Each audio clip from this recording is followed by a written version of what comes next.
Saudara, pencarian 4 korban longsor tambang Gunung Kuda di Cirebon, Jawa Barat memasuki hari ke-6. Tim SAR gabungan menerjunkan 3 ekor anjing K9, sejumlah alat berat dan tim inspektur tambang ESDM. Pencarian difokuskan di area kerja B bagian timur, saudara. 3 anjing K9 menemukan 3 titik yang diprediksi menjadi lokasi tertimbunnya korban. Petugas juga menerjunkan alat berat untuk mengeruk material bebatuan yang kian tebal akibat banyaknya longsor susulan. Berdasarkan SK Bupati Cirebon, pemerintah menetapkan darurat bencana selama 7 hari sejak tanggal 30 Mei hingga 5 Juni 2025. Pemerintah akan memutuskan kesimpulan pencarian usai mediasi dengan 4 keluarga korban yang masih hilang. Hingga hari ke-6 tercatat total 21 korban tewas akibat longsor. Nanti pada pencarian khususnya di batu sebelah Boksit B, Boksit B itu dimungkinkan nanti akan ada jenazah yang tertimbun di situ. Tentunya karena ada bongkahan batu yang cukup besar, ini juga akan menjadi tantangan atau menyulitkan kita di dalam pencarian. Kalau untuk pencarian kurang lebih ada 4 jenazah lagi yang akan kita cari. Karena kita laksanakan mediasi karena kita sudah menginjak hari ke-6, besok sudah hari ke-7. Tentunya sesuai dengan SK Bupati, itu kita diberikan untuk tanggap darurat ini 7 hari. Demikian. Apakah nanti mudah-mudahan bisa ketemu hari ini sehingga bisa kita tutup, kita clearkan, kita selesaikan hari ini. Selain melanjutkan pencarian 4 korban longsor, tim gabungan juga menggelar doa bersama lintas agama dengan keluarga korban di lokasi. Tim SAR dan keluarga korban berdoa demi kelancaran proses pencarian korban agar 4 korban dapat segera ditemukan. Pencarian korban juga dibayangi ancaman longsor susulan yang bisa datang kapanpun, saudara. Tim Kementerian ESDM merilis ada 9 titik patahan tebing yang berpotensi longsor. Ini menjadi kendala utama proses evakuasi.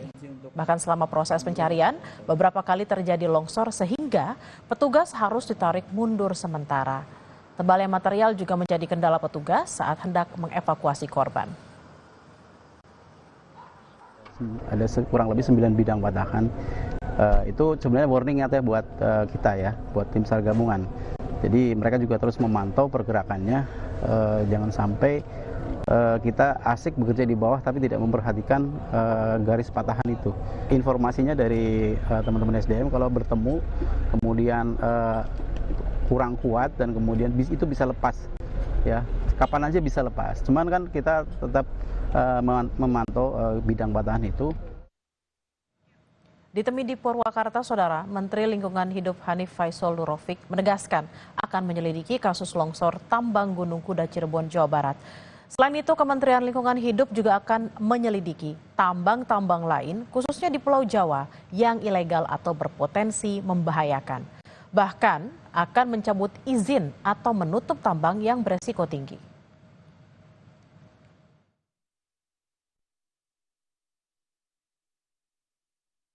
Ditangani oleh teman-teman Provinsi Jawa Barat berdasarkan data dan laporan surat yang kami terima tadi malam dari Bapak Gubernur, maka Gunung Kuda telah dicabut izinnya. Langkah selanjutnya setelah ini reda, maka Menteri Lingkungan Hidup akan turun ke lapangan untuk melakukan penyidikan terkait dengan kerusakan lingkungan yang ditimbulkan.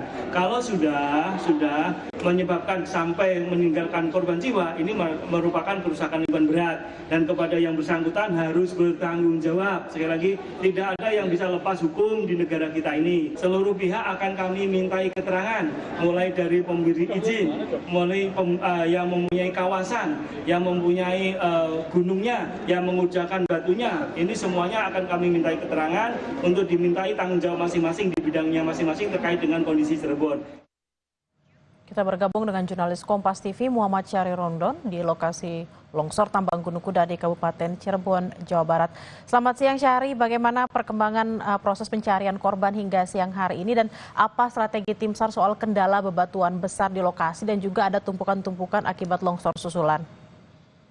Ya, baik Bella di studio. Selamat siang saudara. Betul sekali, proses pencarian hari ke-6 ini kembali dilanjutkan pada pukul 8 pagi tadi, di mana pertama pergerakan dilakukan oleh 3 ekor anjing pelacak, yang juga salah satunya diantaranya penambahan dari satu satwa kemarin, artinya unit satwa Polda Jawa Barat ada 4 yang standby di titik lokasi ini. Mereka menemukan 3 titik lagi yang dicurigai merupakan tempat adanya korban yang masih tertimbun.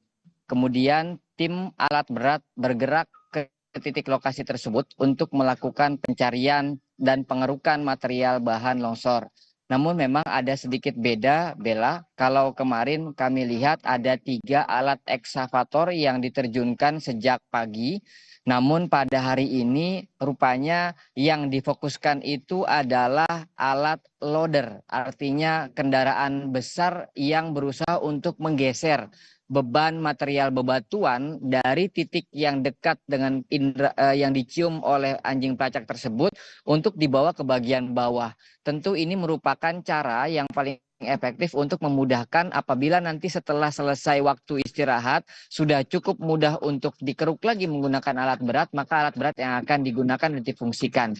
Selain itu memang proses pencarian juga masih pengawasan maksud kami dilakukan oleh tim inspektur tambang yang tepat berada di belakang saya. Tenda biru itu disediakan oleh tim gabungan untuk melakukan pemantauan dari beberapa jarak mengingat ada beberapa patahan-patahan tebing atau lereng yang masih berpotensi untuk terjadinya longsor. Dandim 0620 Kabupaten Cirebon, Letkol Infanteri Muhammad Yusron tidak ingin proses pencarian ini justru membahayakan para operator yang sedang mencari korban. Sehingga akhirnya proses dari zona merah terus dikeruk, dicari, diupayakan untuk mencari 4 korban, sementara dari bagian lain tim pengawas juga tetap bergerak. Ini dirasa cukup efektif untuk menjaga dan mempercepat proses pencarian. Ada 4 orang memang yang masih tertimbun, Bella, sampai saat ini masih terus dilakukan pencarian.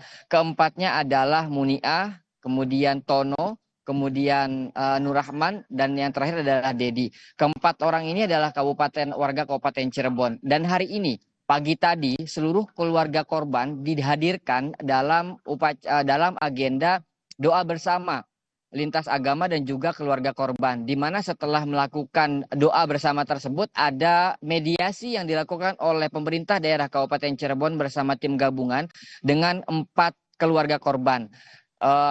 Kami belum mendapatkan hasil kesimpulan dari utamanya pada saat mereka melakukan mediasi tersebut, namun harapan dari keluarga korban agar proses pencarian tetap dilanjutkan sehingga mereka memiliki kepastian bagaimana dan seperti apa kondisi terakhir 4 keluarga korban mereka yang sampai saat ini masih dinyatakan hilang atau belum ditemukan.